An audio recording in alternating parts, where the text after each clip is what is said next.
Assalamu alaikum. Dear students, welcome to lecture number 1, uh, which is Introduction to Helminthology and Host-Parasite Relationship.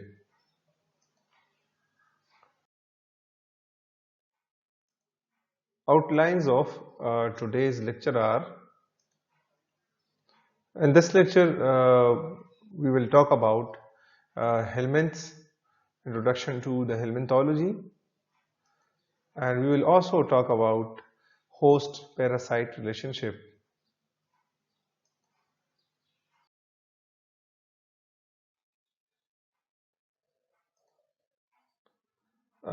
Lecture outcomes. So after watching and listening to this lecture, students will be able to know about helminthology, that what is helminths or helminthology, and what is host parasite relationship. There was a poet, J. Swift, and once he said that so naturalist observe a flea hath smaller fleas that on him prey, and these have smaller fleas to bite him, and so proceed ad infinitum. So, by these lines in this poetry, J. Swift means that, for example, we have a host. In this case, let's talk as a rodent. On this rodent, there is a feeding flea. This flea which feeds on this rodent, and then there are more smaller fleas, bacteria, protozoan, viruses, which feed on them or bite them, and then there are more viruses or smaller or larger bacteria which feed on them, and this process goes on. So the naturalist says that there is a, when you observe a flea, and that flea will biting someone, like for example this flea is biting this rodent, but this flea is again bited by the bacteria, protozoan or viruses, and these are again bited by some other, and this phenomena goes on.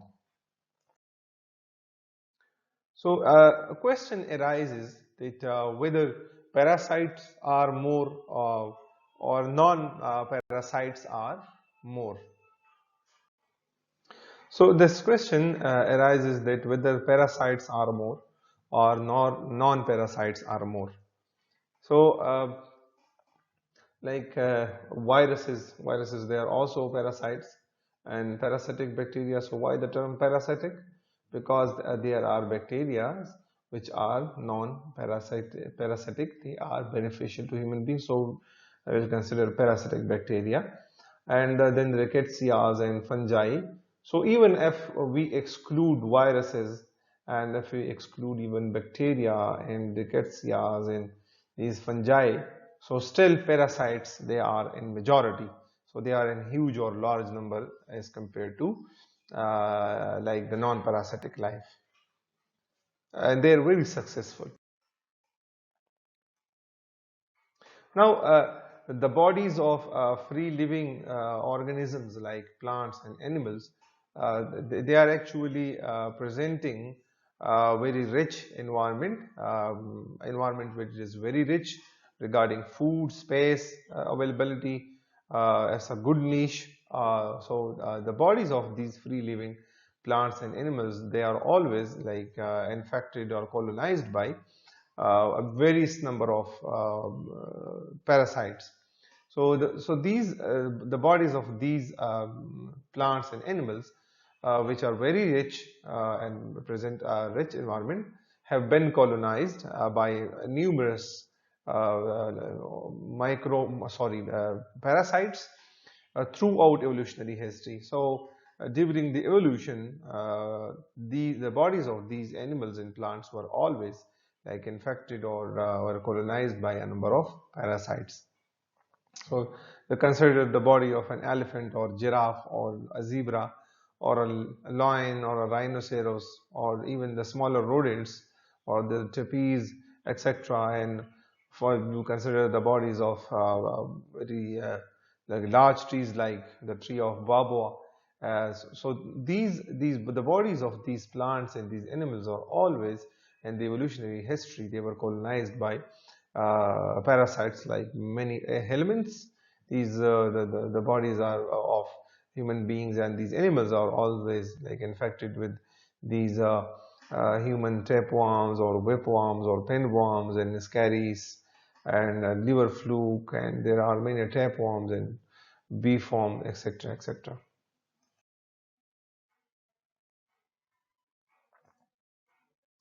So the parasitic way of life is so successful that it has evolved independently in nearly every phylum of animals, like from protistans to arthropods and to chordates. Uh, Also in many plants group. So the parasitic way of life, it is like very successful. It evolved very successfully, and the evolution occurred in every phylum, in every group of animals. The protistans, even in the unicellular organisms. So there are unicellular organisms, and even inside these unicellular organisms, there are parasites. So the parasites, they in the evolutionary history, they evolved in every group of animals, even in protistans, even in the arthropods, and then in the advanced one chordates, and even in many plants they have like evolved successfully. What is host?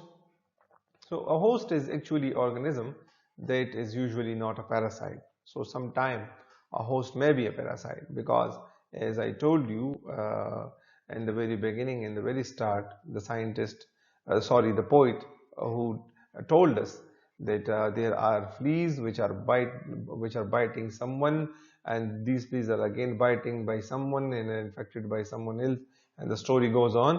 So here maybe a host which is a host which is harboring a parasite, and the parasite inside that host may be acting as a host for another parasite.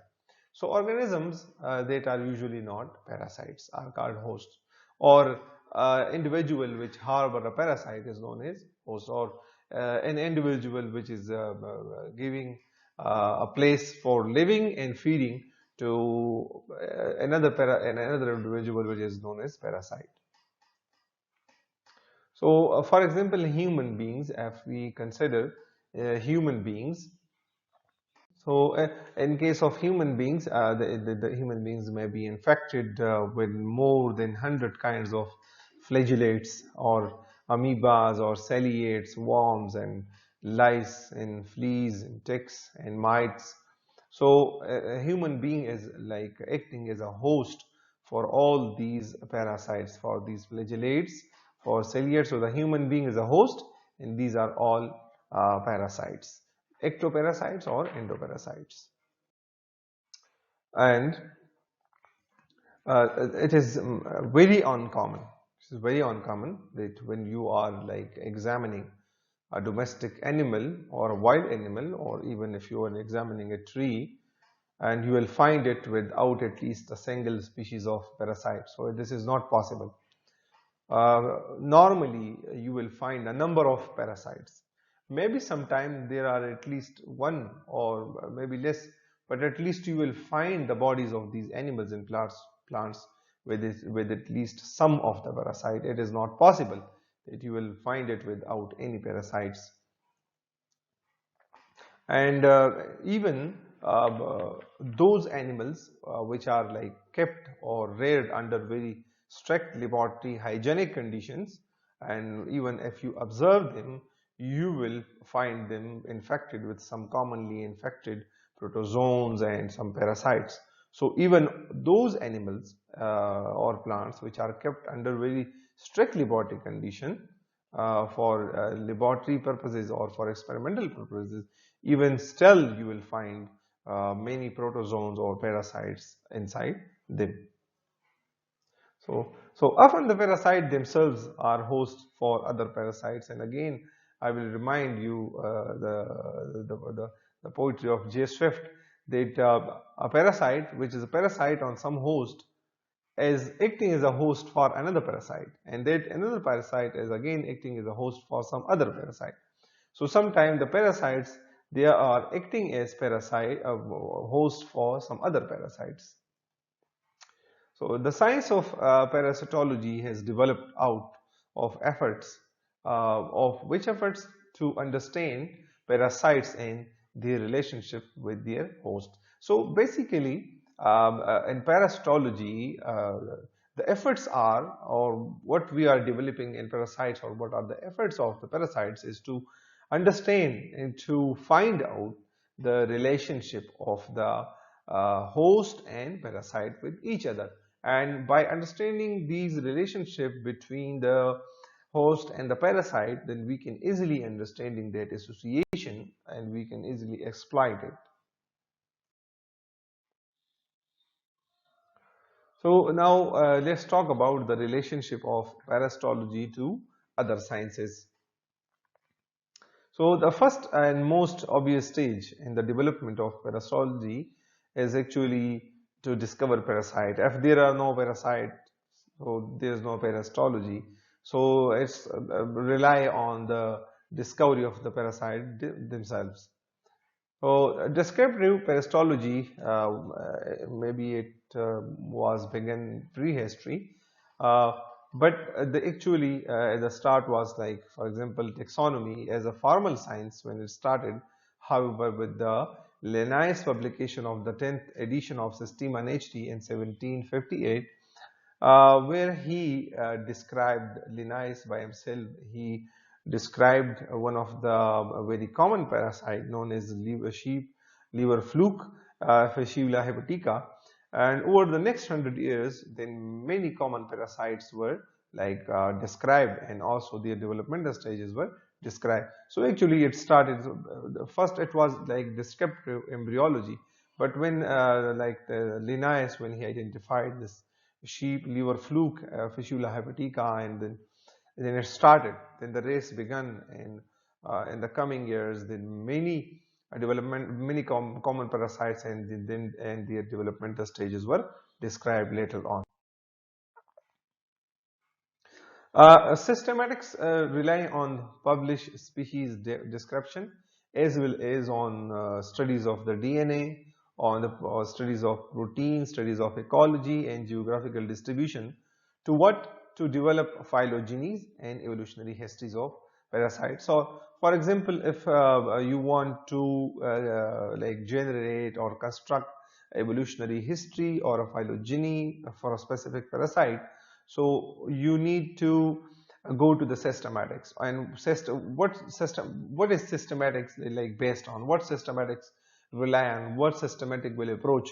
So a systematic will approach to these journal description, to morphological description given by the scientist, and we will study the DNA pattern, we will study the protein pattern, we will look into the ecology of this specific organism, we will also look into the geographical distribution. So by studying these all the morphological descriptions, the DNA, the protein, the ecology, and the geographical distribution, then a parasitologist will be able to like construct a phylogeny or construct a evolutionary history for a parasite.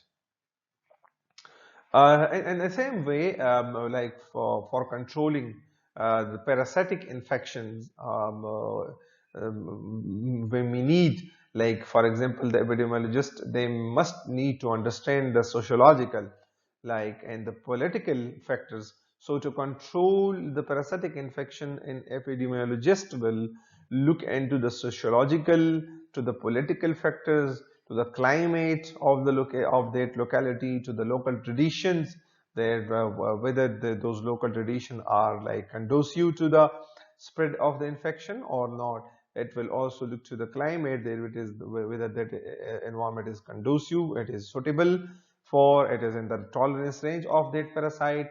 We'll look to the ignoble economics. We'll also look to the pharmacology. They will also look to the pathology of the organism, and to the biochemistry of that organism, and also to the clinical medicine.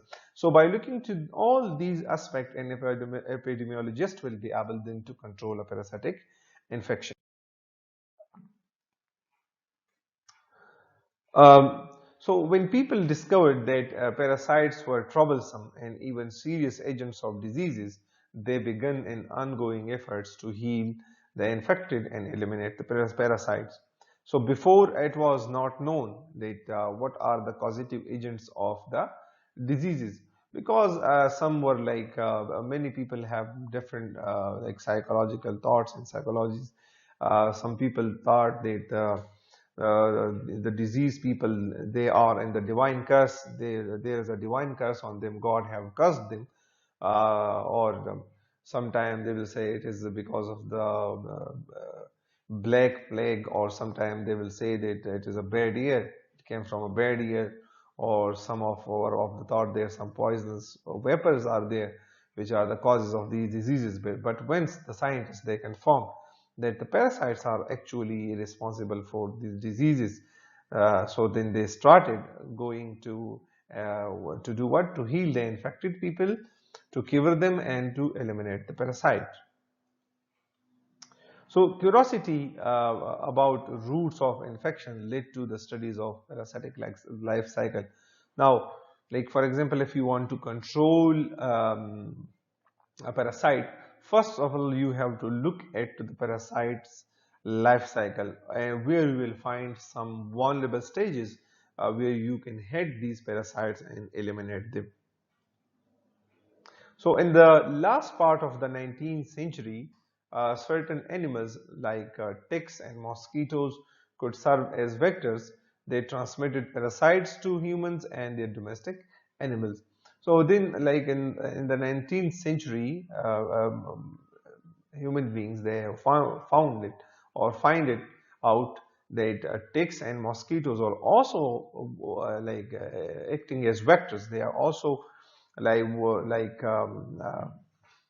aiding, or they are helping in the spreading of or transmitting of the parasites from human to human, or from the domestic animals or wild animals to human beings. So as more and more life cycle became known, astrologists quickly realized the importance of understanding these seemingly complex series of ecological and embryological events. So it is impossible to control an infection without knowing the knowledge of how an infectious agent reproduces and get from one host to another. So like it's very simple. If you don't know regarding some infectious agent, and it may be a parasite, virus maybe, or a bacteria, or a protozoan, or any one parasite, if you don't know, if you don't have the knowledge of how it reproduces, okay, the critical point is the reproduction. If they are reproducing, so there is a trouble. If you stop their reproduction, then it's okay.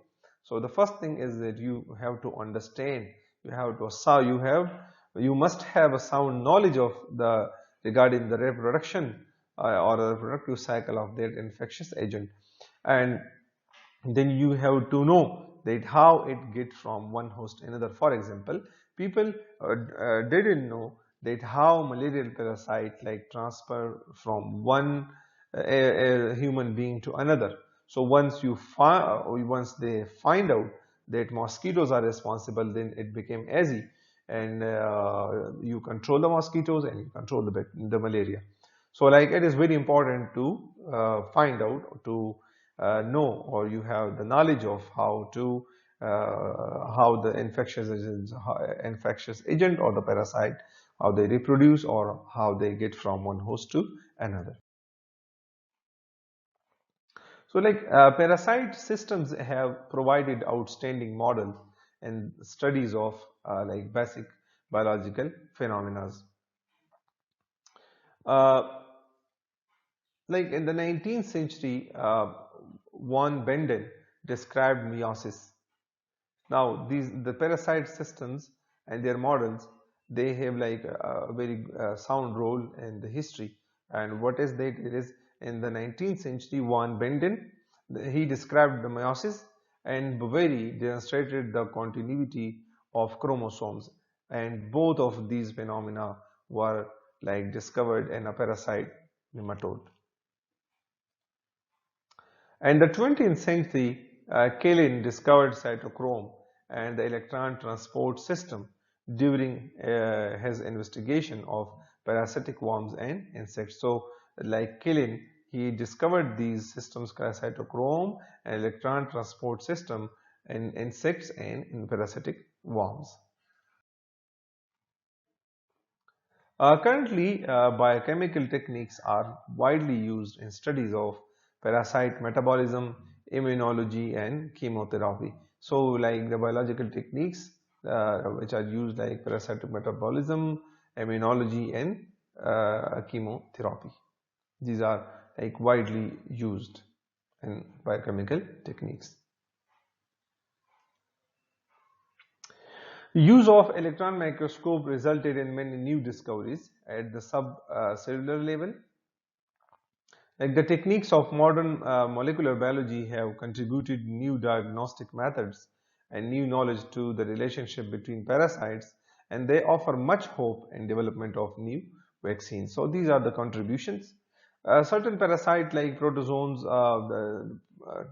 like for example that is trypanosomes, today they serve as models for some of the most exciting research in molecular genetics and gene expression.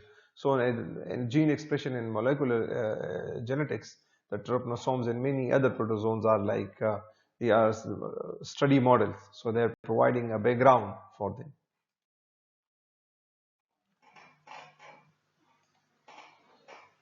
The discipline of parasitology usually does not include a host of other parasitic organisms such as viruses, bacteria, fungi, and nematode parasites of plants. So here in the parasitology we will study. Here we do not include viruses, bacteria, because there is a separate field for that, virology and bacteriology and mycology, and plant nematode. There's another subject. So we will not study these in the discipline of parasitology. This parasitology has evolved separately from virology, bacteriology, mycology, and plant nematology. So medical entomology is also a very nearest branch to the parasitology, because there are many parasites.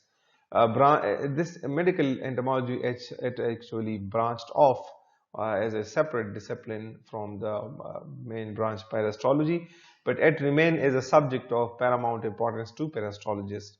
So for us, for the parasitologist, parasitology, the medical entomology is very important branch who must understand the relationship between arthropods and the parasite they harbor and disperse, because there are a number of arthropods which is actually the study of entomology, and these arthropods, they are acting as vectors. They also harbor the infectious agent, the parasite, and they also disperse, they help in the dispersion of these parasites. Okay, some basic definitions. So parasitology is largely a study of symbiosis, or symbiosis literally, if we define, or the literal meaning of symbiosis is living together. In a broad sense, is originally proposed by the German scholar A.D. Berry in 1879. Symbiosis can be defined as any two organisms living in close association, commonly one living in or on the body of the other, are symbiotic, as contrasted with free living. So as compared to free living, those animals or those organisms which are living with each other in close association, and how commonly one will live on, mean on the surface of the body or inside the body of the other organism, and this association is known as symbiosis. So usually the symbionts are of different species, but not necessarily. in most cases, you will see that the symbionts, the two organisms which are in the symbiotic relationship, or you can say living together, will be from different species. But it is possible that both of them may belong to the same group or the same species. So animal species participate in a wide variety of symbiotic relationship. So parasitologists have a need to communicate about these interactions and thus have coined several terms to describe them. Now, it's a very common term, it's a very usual term, like the living together. So there are many kinds of living together. So to define that, okay, two organisms, they are living together, they are in association. But what kind of association? Either they are benefiting each other, either there is no benefit among them, benefiting among them, either one is benefiting, the other is not, or one is benefited and the other is harmed. So for clarification, we have some further we have some further terminologies. So interactions of symbionts. Now how symbionts they interact with each other, and what are the terminologies we use for these different symbiotic relationships. So phoresis. Phoresis is actually traveling together. So it can be defined as when two symbionts are merely or simply living together or traveling together, and there is no physiological or biochemical dependence on the part of either participant. So it's a very simple relationship, a relationship with where there is no biochemical or no physiological interaction between the two. They just travel together. So none of the participants will be physiologically or biochemically attached to the other one.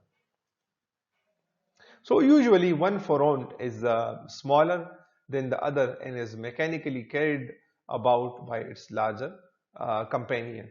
So the phoresis, the phorone will be one phorone will be a smaller and the other one will be larger one, the larger companion, and the smaller one will be like carried out by the larger one mechanically.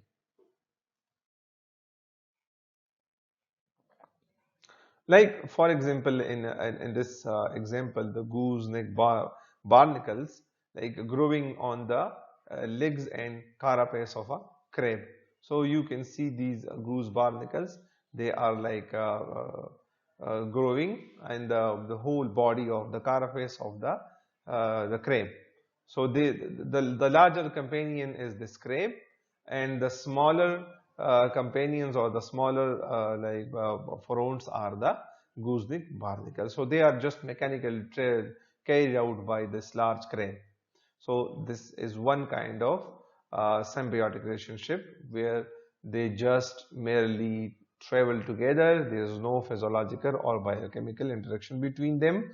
And one is the goose barnacles, the white, these are the smaller companion, the crab is the larger companion, which mechanically move them from one place to another. They just travel together.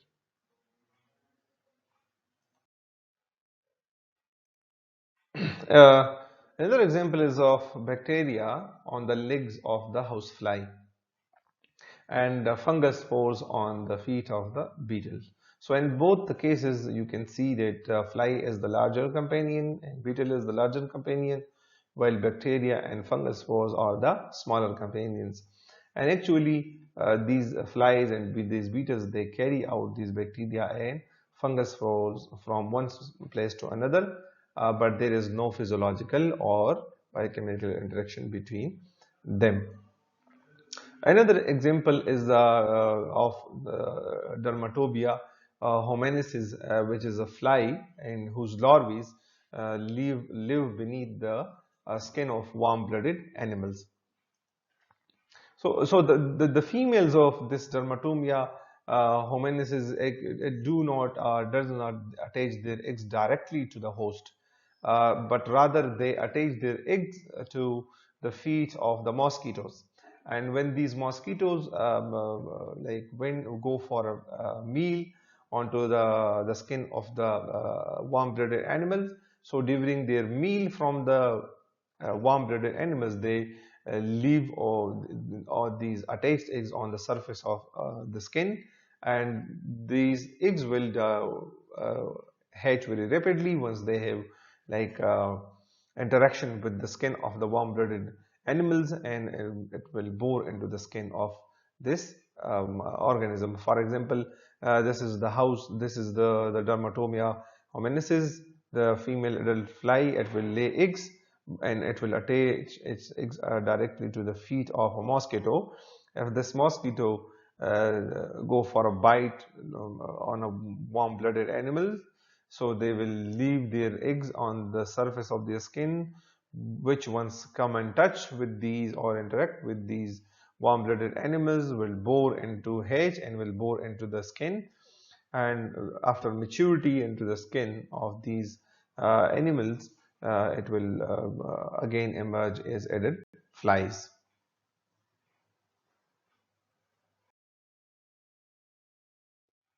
Thank you so much for watching and listening to today's lecture. We'll see you in the next lecture. Thank you. Allah Hafiz.